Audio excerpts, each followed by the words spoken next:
월말 김어준의 김어준입니다. 모험.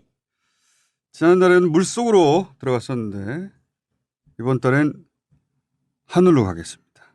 자, 첫 번째 모신 분, 국내 유일의 하이다이버 최병화 씨. 반갑습니다. 최병화라고 합니다. 박수 한번 주세요. 반갑습니다. 자, 국내 유일입니다. 수영협회에서 인정하지 않는 고독한 종목. 딱 보기에도 무모하게 생기셨어. 칭찬으로 받아드리겠습니다. 자, 한국인 최초의 여성 윙슈터 권아이비 씨. 안녕하세요. 또 한 분, 국내 최초의 치과 의사 윙슈터 이우성 씨. 반갑습니다. 안녕하세요. 반갑습니다. 어차피 국내 윙슈터가 5명밖에 안 돼요. 그래서 아무거나 갖다 붙이면 국내 진짜가 됩니다. 맞아요. 자, 그리고 이 자리 유일의 국가 자격증이 있는 나는 국가대표다. 패러글라이더 국가대표 이다겸 씨. 안녕하세요. 반갑습니다. 반갑습니다. 자, 이다겸 씨를 제외하고는 근본이 없이. 자, 이 중에서 가장 희귀한 하이다이버 몇 미터에서 뛰어내립니까? 저는 27m 높이에서 이제 훈련하고 시합하고 하고 있어요. 27m 다이빙 대가 없잖아, 우리나라에. 없죠. 뭐 어디서 뛰어내려요? 이제 국내로 하면은 절벽을 직접 찾아서 프로젝트를 하고 그 외에는 이제 해외에 프로젝트? 있는 그게 무슨 프로젝트야? 절벽 찾아다닌다는 거 아니에요? 예? 울릉도 이런데. 맞습니다. 예. 보통 이제 해외에서 하고 있습니다. 예, 높은 데서 뛰어내리는 분이고요. 자, 그리고 윙스터도 원래는 비행기에서 뛰어내리는 거죠, 이게. 그렇죠. 근데 절벽에서 뛰어내리더라고. 네. 저도 절벽에서 뜁니다. 절벽에서 뛰는 거를 베이스 점프라고 하고요. 여기도 어떤 국가기관에서 공인된 점프 장소가 있는 게 아니잖아요. 네, 없죠. 스카이다이빙은 협회는 있어요. 패러슈팅 하다가 그 다음 단계로 윙스터 하는 거죠. 윙스트를 입어도 지상에 가까워지면 낙하산을 펴고 내려요. 아. 네. 아, 그렇겠지. 네. 방금 들어봤지. 그렇죠. 처음에는 어쨌든 낙하산 메고 뛰는 데서 또 출발하는 거죠. 네, 맞아요. 그러다가 이 윙스트, 날다람쥐 옷 같은 거 네. 네. 넘어가는 사람이 있고 아닌 사람이 있는 거죠. 네. 네. 국내에는 5명 넘어간 거죠? 액티브하게 하시는 분들은 이제는 5-6명 정도 됩니다. 5명이에요, 6명이에요? 6명으로 6명인가요? 합시다. 네. 6명. 반면에 이제 패러글라이딩은 활공장이 따로 있는 거 아닙니까? 네, 지역마다 활공장이 있습니다. 국가 자격증도 있죠. 국가 자격증이 있죠. 아시안 게임 나가셨다면서. 예, 금메달 땄다면서. 네. 이런 분들하고 세 같이 개. 금운동 3개, 3개. 예. 이분들하고 같이 있을 자리가 아닌데 지금. 리스펙합니다. 진짜. 자, 여기서부터 시작해 보겠습니다. 어쩌다가 이 종목을 시작하게 되었는가? 먼저 국내 유일의 하이다이버 어떻게 시작한 거예요? 해외의 사례를 보면은 다이빙 선수들이나 혹은 기계체조 선수들이 이제 하이다이빙으로 전향하는 경우가 100%예요. 근데 저 같은 경우는 이제 체조 선수나 다이빙 선수 출신은 아니었고 아, 그냥 이제 좀 방황하다가 방황하다가 예, 뭐 여행도 하고 뭐 명상도 하고 어떤 그런 이제 20대의 그런 시절을 보내다가 여행할 때 누가 명상을 해요? 이제 어디서?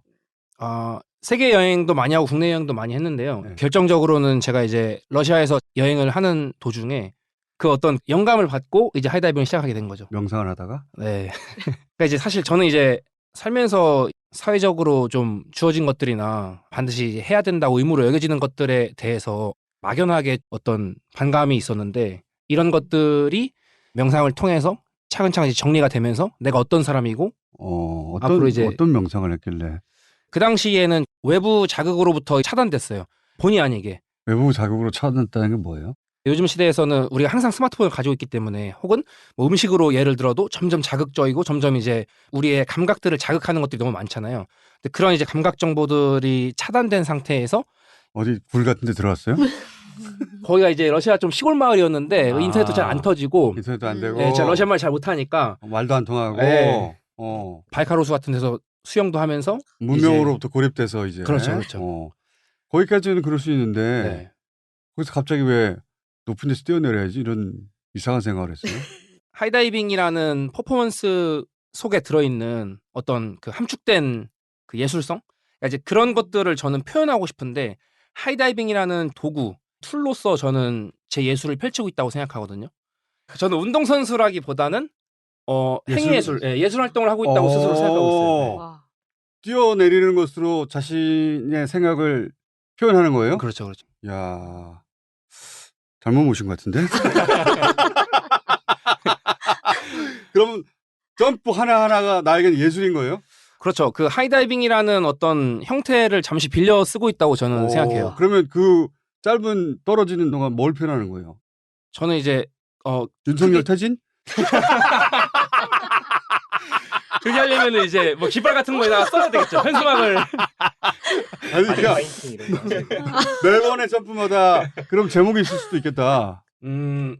그런 부분은 보는 분들한테 맡기는 거죠. 아, 내 몸으로 난 이걸 표현했는데 네. 그러면은 관객이 있어야 되잖아요. 그렇죠. 근데 절벽에 쳐다가서 혼자 뛰어내리는데 관객이 없잖아. 아직 더 훌륭한 하이다이버가 되기 위해서 열심히 이제 훈련을 하고 있는 과정인데. 아직은 훈련만 하고 있고. 네네. 그리고 이제 시합도 참가하고 이벤트도 참가하고 이제 하거든요. 실제로 유럽에서 이제 올해도 했었고 관객들이 이제 많이 있어요. 그러면 이제 그분들 앞에서 퍼포먼스도 펼치고 이렇게 하고 있죠. 아직은 외국인들에게만 보여줄 수 있구나. 그렇죠. 안타깝게도 이제 쇼가 우리는 없으니까. 울릉도 절벽에 가야 되니까. 저는 뛰시는 거 봤어요.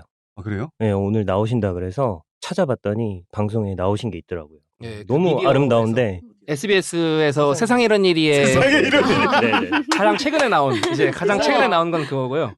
KBS 뉴스에도 나오고 뭐 다큐멘터리도 제작하고 있고. 이런 사람도 있다. 자, 그러니까 이게 스포츠라기보다는 하나의 행위 예술인 거예요, 본인에게는. 저한테는 그렇지만은 스포츠라는 카테고리 안에서 제가 활동을 하고 있죠. 스포츠 행위 예술가. 예. 근본은 없는. 자, 왠지 이다겸 씨는 이제 국가대표이기도 하니까 체계적으로 배웠을 것 같아. 저는 사실 아빠 때문에 끌려간 케이스라서 아버지가. 네, 아버지가 그런 이제 스포츠를 많이 하셨었는데 아, 주말에 느닷없이 이제 가자고. 몇 살에? 저 6학년 때. 진짜 어릴 때 초등학교 시작했구나. 네. 아무것도 모를 때. 네. 굉장히 오래 하셨군요. 네, 오래 했어요. 몇 년이나 하셨습니까? 23년? 23년.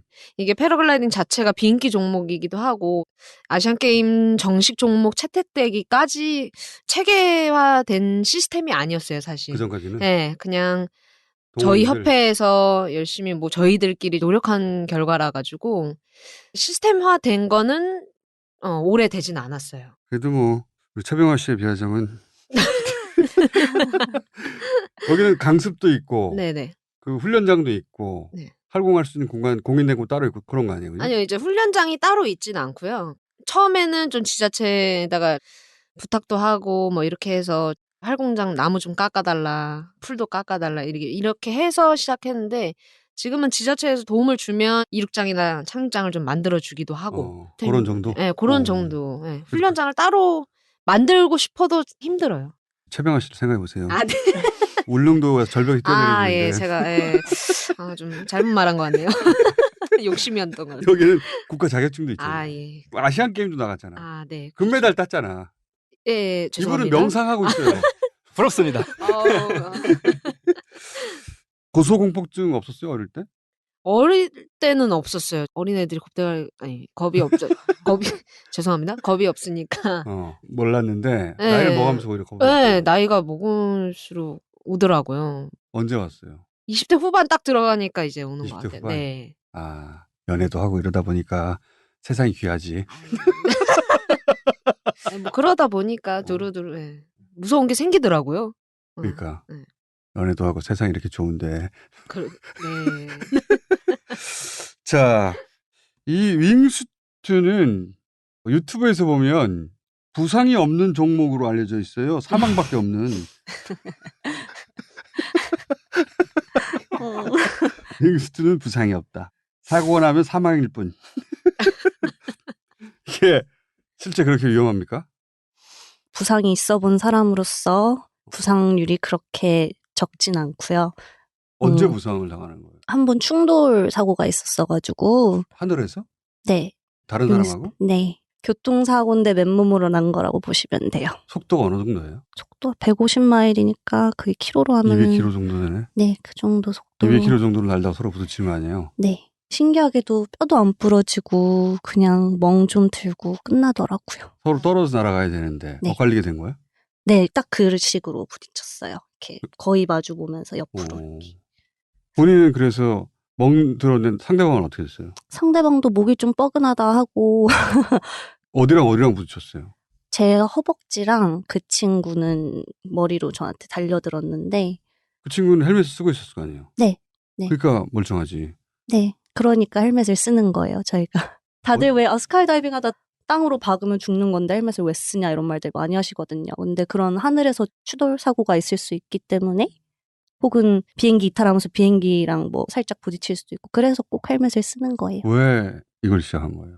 한국인 여성 최초로. 저는 미국에서 시작을 한 거라서 스카이다이빙 200번을 점프를 뛰면 윙수술 할 수가 있거든요. 네. 낙하산 메고 네. 최소 200번은 뛰어야 그다음부터 이 네. 윙스트를 할 자격이 주어져요? 네. 200번을 하면은 자기 선택이에요. 그 후에 뭐 다른 걸 배울 수도 있고 아니면 200번 되자마자 윙수술 배울 수도 있는데 저는 한 30번 됐을 때 윙수술 입었어요. 왜요?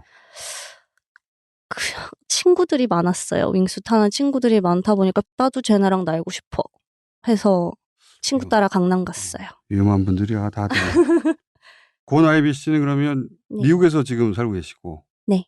한국은 그러면 1년에 2번 정도 나오는데 한 번 나올 때 3달 정도 있다가 들어가고. 무슨 일을 하시는데? 저 부동산 마케팅 합니다. 너무 관련이 없죠? 한 분은 치과 의사예요. 부동산 마케팅을 하다가 윙스트를 하고 그다음에 이제 우리나라보다 이 윙스트가 활성화된 미국에서 그런 기회를 얻었는데 우리 치과 의사 이우성 씨 왜 이렇게 됐죠? 왜요? 이유요? 언제 이 윙스트로 넘어간 거예요? 제가 윙스트 배웠던 게 2015년인데 그때만 하더라도 일단 한국에서 가르쳐 줄 수 있는 사람은 없었고 미국이나 이제 유럽을 가야 되는데 미국으로 넘어가서 이제 처음 시작했죠. 왜 윙스트를 배워야 됐다고 생각하세요? 저는 처음에 스카이다이빙을 시작했던 거는 윙스트 때문에 시작한 거는 아닌데요. 2003년에 친구들이랑 이제 대학생 때 유럽 여행을 갔다가 스위스에서 그 체험 스카이다이빙 같은 거 있잖아요. 그런 거 팬덤. 선전, 네네네네. 그거를 한번 해보고 싶다라고 해서 했는데 저는 너무너무 좋은 기억이었거든요.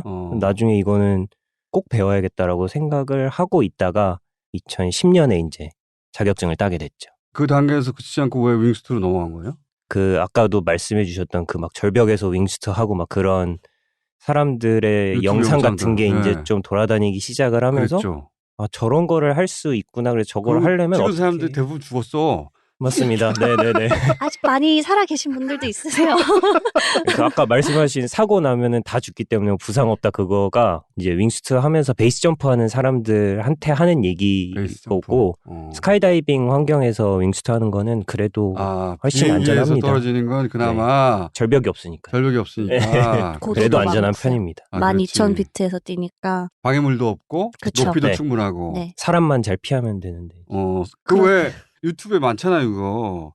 알프스 네, 맞아요. 뛰어내려가지고 협곡을 막 이렇게 네, 산등성이 따고 산등이 타고 나무 네. 스치듯이 지나가고 맞습니다. 절벽 사이 막 통과하고 이러는 거. 네네네. 왜 그러는 거예요? 왜 그러냐고요? 되게 스릴에 대한 도전 정신? 그러니까 가신 분들 보면은 먼저 가신 분들. 네, 먼저 가신 분들 보면은 자기의 한계를 시험을 계속 하다 보니 사고로 가신 분들 많으세요. 최근에 유럽에서 가신 분 한 분 계신데 그분이 나무 밑으로 막 나셨어요. 다른 사람들은 협곡에 나무 사이로 나시잖아요. 나무 밑으로? 네, 그분은 언덕에 있는 나무 밑으로 이 좁은 공간으로 나신 거예요. 언덕과 나무 사이. 네. 근데 그거를 성공을 시키셨어요. 근데 그러다가 이제 2-3번째 됐을 때 나무에 부딪혔구나. 예. 그렇게 가시는 게 많은 것 같아요. 경력이 엄청 쌓여서 나 더 해볼래 하다가 KO. 그러지 마요. 저희는 좀 보수적인 편이라. 굉장히 보수적입니다. 그러니까 네. 크게 비행기에서 뛰어내느냐 네. 아니면 절벽에서 뛰어내느냐 네. 이렇게 구분할 수가 있는 거네요. 네, 많이 달라요. 근데 비행기에서 뛰어내리는 건 그나마 안전한 축에 속하는 거네요. 네. 네. 네. 안전합니다. 낙하산 타는 거하고 속도가 뭐 어떻게 달라요? 윙스트로 최대로 날면은 한 250에서 300km 사이? 낙하산도 물론 빠른 낙하산들은 엄청 빠르게 날 수 있는데 기본적으로 땅에 착지해야 되는 거여서 낙하산은 훨씬 느리죠. 비행기를 뛰어내려서 떨어지는 동안 윙스트로 날게 되는 것이고 네. 마지막 순간에는 낙하산을 펴고 네. 나중에 2단계구나. 올라가게 되면. 네네네. 아. 네. 근데 낙하산 전문으로 타시는 분들은 엄청 작은 낙하산, 그러니까 실력이 늘어날수록 낙하산 사이즈를 점점 줄이거든요. 그러면 속도가 더 늘어나니까 엄청 작은 낙하산으로 되게 빠르게 글라이딩을 하는 그런 거를 즐기시는 분야도 따로 있고 뭐 그렇습니다. 자, 패러글라이딩으로 가볼까? 패러글라이딩은 비행기하고 하이다이브하고 중간쯤 되는 거 아니에요? 어떻게 이렇게 듣다 보니까 중간에 끼고 있는 것 같은데. 그렇게 기구를 조종하는 거 아니에요, 그죠? 그렇죠. 예, 날개를 조종하는 거죠. 기구를 조종하면서 몇 시간 동안 날 수도 있잖아. 그렇죠. 하루 종일 떠 있을 수도 있고. 기류가 좋으면. 기류가 좋으면 얼마까지 네. 떠요? 저요? 네. 하루 5시간 35분? 한 번에. 네. 거기 준 비행기야 여기는. 그러면 종목을 어떻게 나누어져요? 크로스 컨트리랑 어큐러시 이제 정밀 착륙 두 가지가 있는데요. 장거리랑 정밀 착륙. 아하. 장거리는 만약에 용인이라고 하면 용인에서 떠서 여주 찍고 원주 찍고 뭐 강릉에 내려라 뭐 이런 땅에 안 떨어지고. 땅에 안 떨어지고. 와. 네, 그렇게 아무 이제- 동력이 없는데 그게 가능해요? 네, 이제 기류만을 이용해서 계속 이제 기류는- 하는 거예요. 눈이 안 보이잖아. 그 눈에 안 보이는 기류를 이제 계속 저희가 읽는 거죠. 어떻게?